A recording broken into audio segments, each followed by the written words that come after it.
topics and opinions expressed in the following show are solely those of the hosts and their guests and not those of W4CY Radio, its employees, or affiliates. We make no recommendations or endorsements for radio show programs, services, or products mentioned on air or on our web. No liability, explicit or implied, shall be extended to W4CY Radio or its employees or affiliates.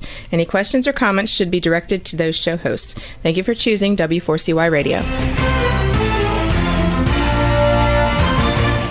Welcome to the Ask the Expert show on W4CY Radio and Talk4 TV, where we bring you educational information from top local experts in the fields of legal, health, financial, and home improvement. Now sit back and listen to experts in family law, association law, hearing loss, business brokers, home care, along with many other topics. Now here are your hosts, Steve-O and Sophia.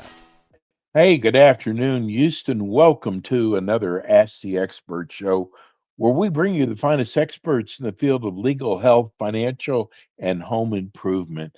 A little before I introduce you to our expert, I just wanted to tell people that, we do this show across the country, and one of our big markets is Florida, and we have had a community association show running there for 12 years.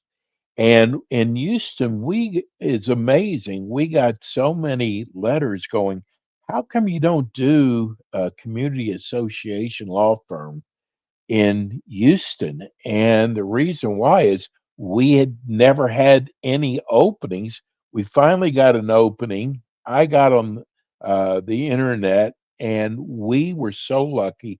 We found one of the top community association law firms, Lang and Associates. Let me introduce you to attorney Shannon Lang. Good afternoon, Shannon. Hi, Steve. Great to see you again. I am so excited about your show because I've learned over 12 years doing a community association show in Florida. There is so much to learn. And over the years, it's amazing, even after 12 years in Florida doing a show like that, is we still get letters, people, board members thanking us for having a show like this. And we're going to get to where board members just schedule your show in and they have all the board members. I guarantee you that's going to happen because we're already getting letters, people thanking us for your show. Terrific. Glad to hear that. Yes. So tell people about Lang and Associates. Sure. Thank you. We're a small law firm here in Houston. I started the firm in 2016 after leaving the kind of big international law firms that I'd worked at previously. We focus on general commercial litigation and community association HOA law. And what that means for our clients is that we're in court a lot. And so we don't just collect debt or send letters about deed restriction issues. We litigate. And so for our clients, it means that we can actually help them with issues with their vendors or, issues that go beyond the general day-to-day work of collecting assessments.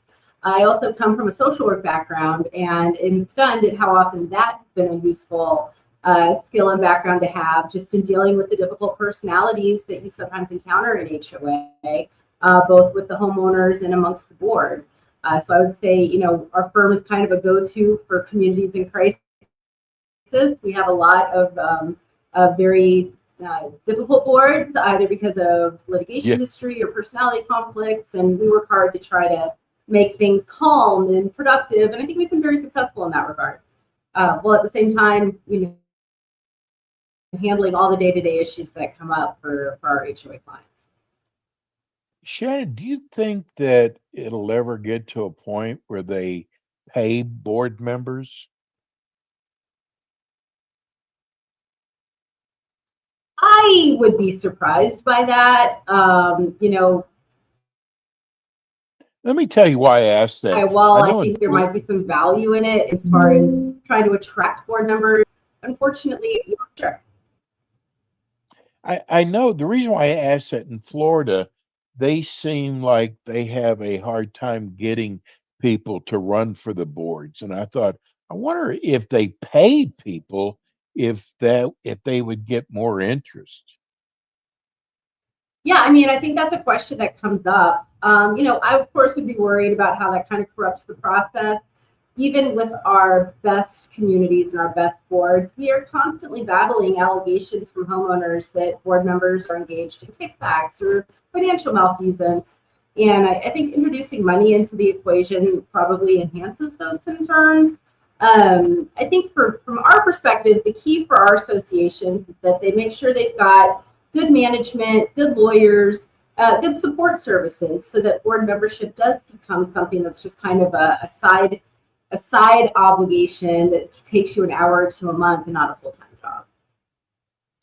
I've got to ask this because one of our uh, Florida owners, resident owners, also has property in Houston. And, we had the towers here that went down in the Miami area. And boy, laws really changed a lot since then. Uh, did laws change very much in the Houston area after the Surfside incident? They really haven't, but not from a legal perspective. I would say from a market perspective, in a lot of ways they have. We haven't seen the legislature mandate that condominiums be capitalized the way they're now being mandated in Florida. But what we are finding is that this has disrupted the insurance industry in such a massive way that our condominium clients are paying an extraordinary amount of money for coverage. And that is really prompting bigger questions about what assessments should be, what reserves should look like, and how these properties are better managed. The problem, of course, just like in Florida, is that nobody wants to be the board member that advocates for raising assessments, but assessments should go up, and they should probably go up every year, at least by the rate of inflation, because the cost of maintaining these buildings is extraordinary.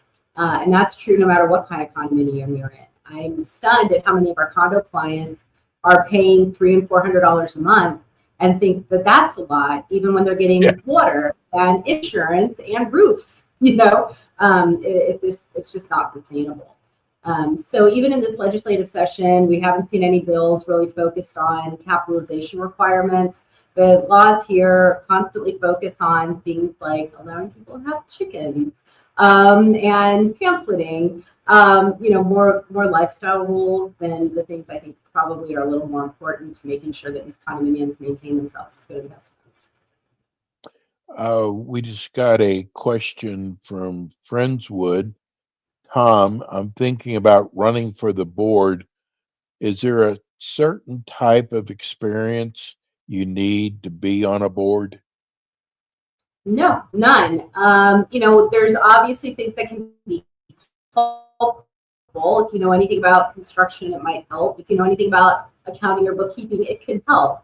But what we find is that the best board members are the board members who come in with a good attitude and some humility, which means that they're really there for the right reason. They want to volunteer to help their community, and they're open to having their opinions challenged and to listening to other points of view. Because board is a collective, and this challenge we often find with board members is they think that they're the king of the association or the queen of the association, when you're one of three or one of five or one of seven, and you all need to kind of speak with one voice to really be effective leaders. So no, I don't think there's any specific experience. You just need to have a willingness to serve, and in my opinion, the ability to listen and be on the losing side of votes without getting bent out of shape, because it'll happen from time to time. Is there a big difference in Texas between HOA and condo laws? Oh, yes, there are a lot of big differences.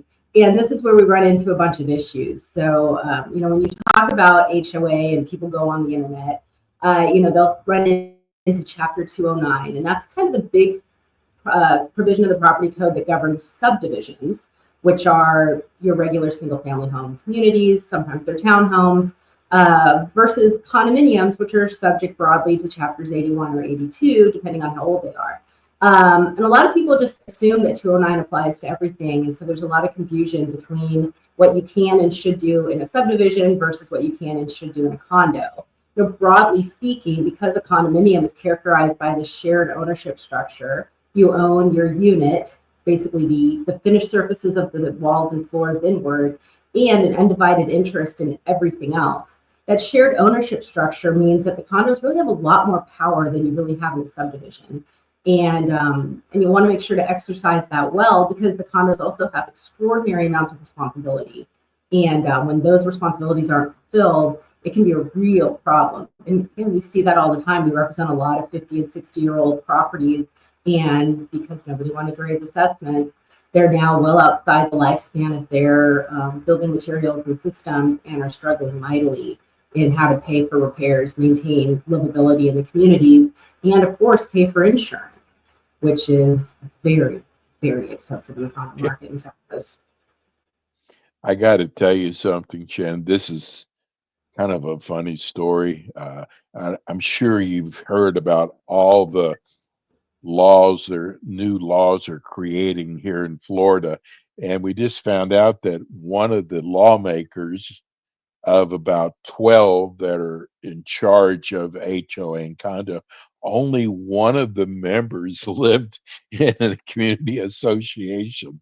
So here we have people making laws that don't really understand community association, which was kind of sad. But anyhow, I just wanted to kind of throw that in. I hope you don't have the same problem in Texas as we do in Florida. Uh, so now that you told me there's, gosh, a large difference between the rules and laws, statutes, and condo and HOA. If you were starting to get a lot of mail, please make sure you tell us if you're an HOA or condo. It really does help. Um, does the HOA have a reserve study, and what is the current reserve funding status?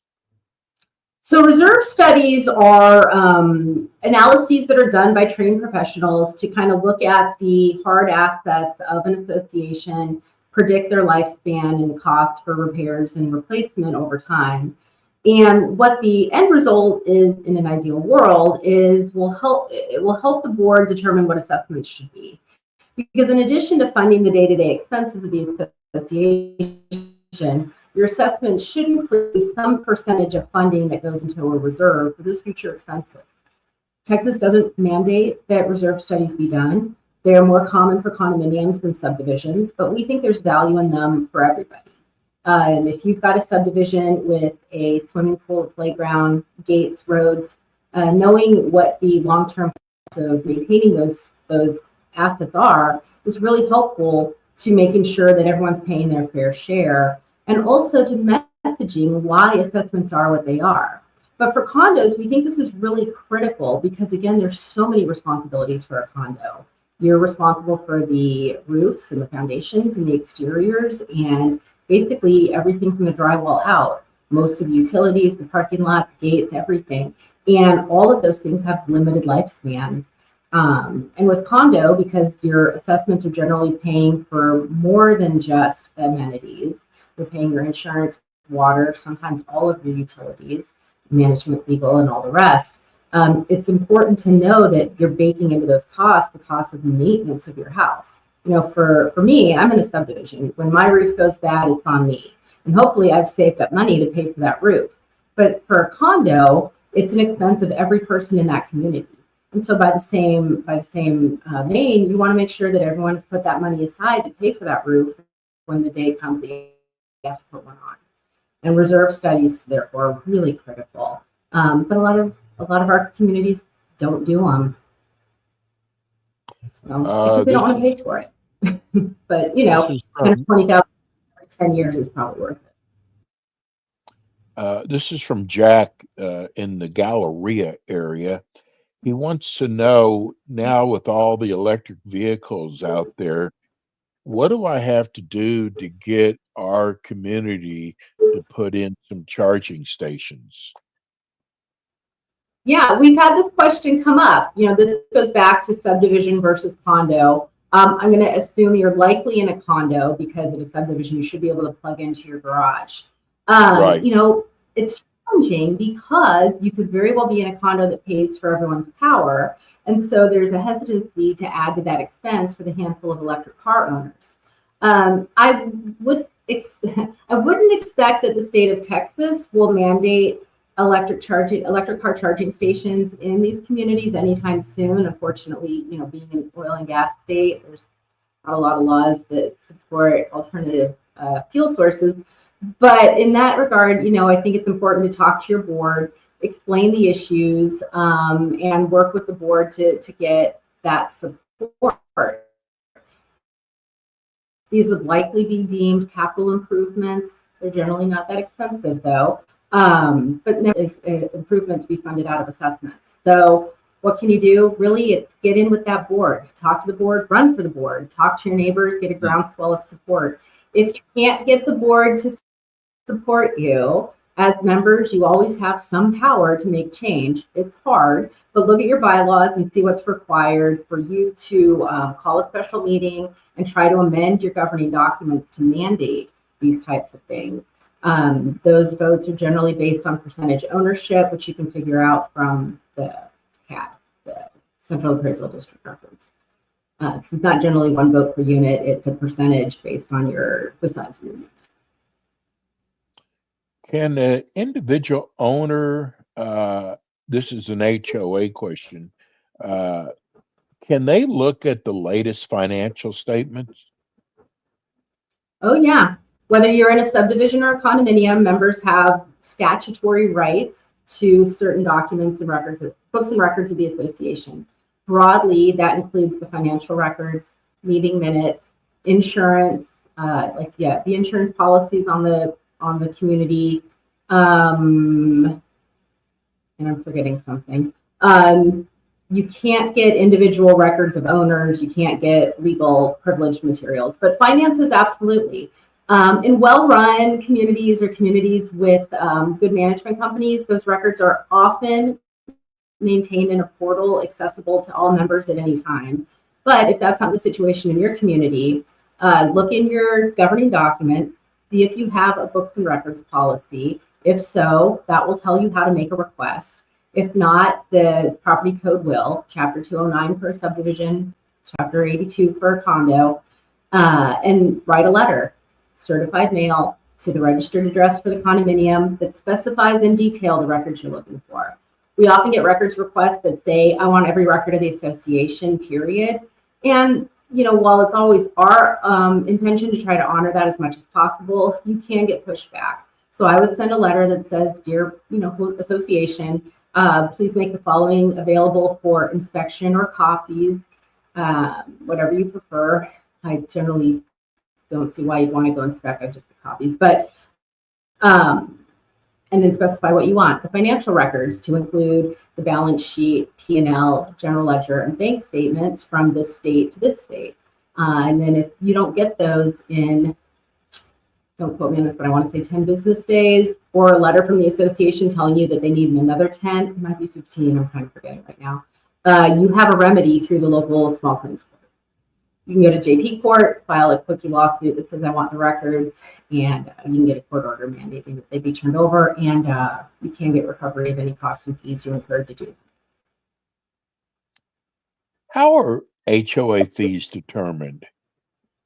Well, I can tell you how they should be determined. I think they should be determined through the careful budgeting process that also relies on a reserve study.